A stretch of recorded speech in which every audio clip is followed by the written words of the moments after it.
had a question when I was reading this article. It talks about SB 229, Yes. and it seems good, I think, but it seems like one of those bills where like they packed a lot of stuff into it. So it deals both with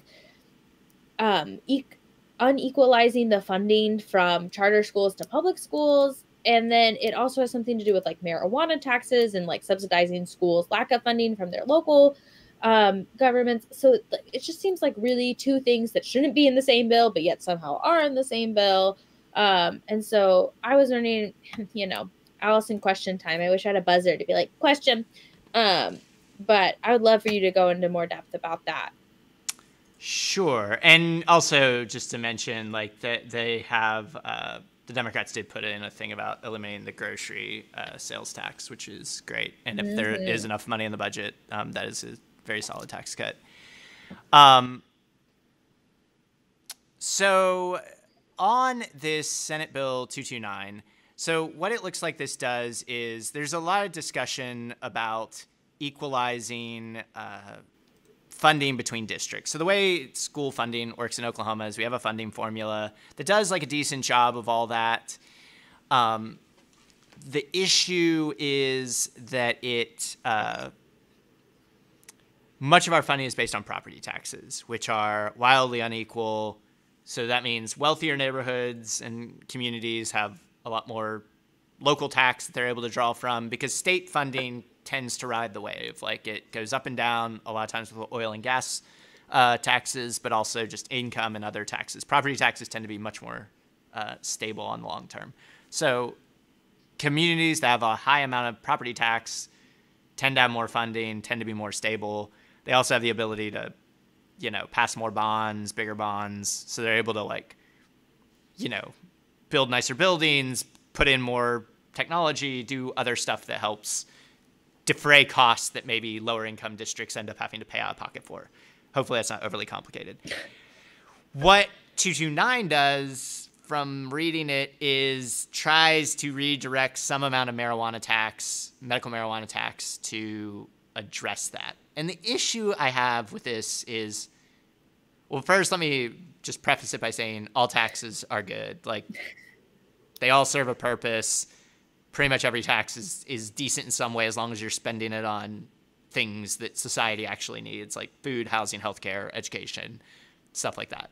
You really can't go wrong with most taxes. The issue with marijuana is one, as we discussed offline, in Oklahoma it's a medicine, so you are taxing a medicine. I would also consider it, if you don't consider medical marijuana per se a medicine, that it's more of a quasi-recreational thing, it's a sin tax. I mean, like, you're taxing the consumption of a single product and all the users of that product to spend it then on something that affects like all of Oklahoma's children. So it's like they're really not related. And there is a limit. We may not know what it is quite yet, but there's a limit to how much medical marijuana tax we're going to raise. And it's going to be way less than people think. Like, people act like, oh, I mean, look at all these dispensaries, like, we've got infinite amounts of medical marijuana tax. Like, you don't. Like, even if you raise the tax rate a lot on it, that'll cause people to use it less because it operates like a sin tax, like cigarettes or alcohol.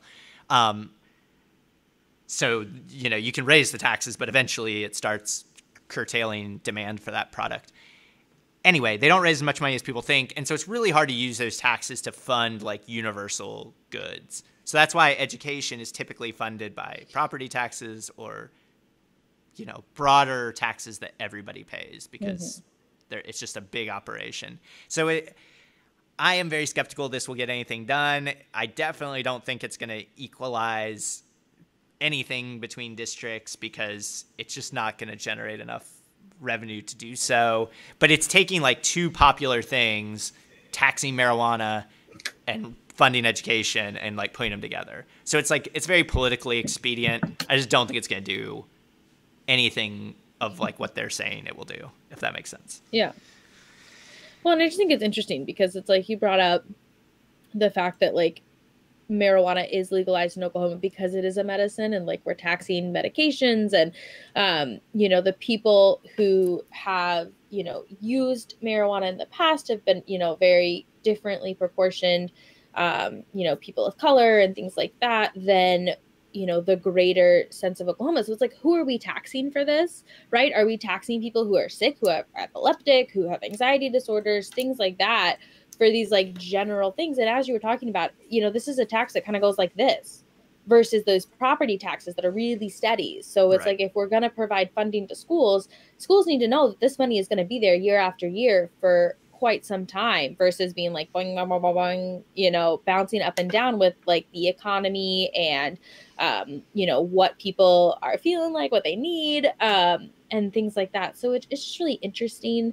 And, you brought up that like, it doesn't make as much money. Like going into this, I was like, surely weed makes like all the money in the world, right? Because like tons of people I know have their cards, and it's very much helped them. So it's like, you would think that, all of these people using them and all the dispensaries really generates a lot of revenue, but it really doesn't end up coming out to all that much, as you mentioned, which is something that I think is really hard to reckon with. And so I think when people see this, normal people, but yeah, it's just really weird. Yeah. And the reason I say if it is or isn't a medicine is because there's a lot of states that actually don't tax medicines. Mm-hmm. I mean, one, we have some of the highest drug prices in the world. And, if you need that drug to function or live or treat your severe disorder, maybe we shouldn't tax the hell out of it. I mean, like if it's like we tax things that makes sense to tax, and that there's a lot of it that we can get a large stable revenue source from to be able to do the things government needs to do. Mm-hmm. Consumption taxes, especially hyper focused like sin taxes, as like I'm considering them, like alcohol and cigarettes, they're just very unstable. And so I mean they just have a lot of issues potentially.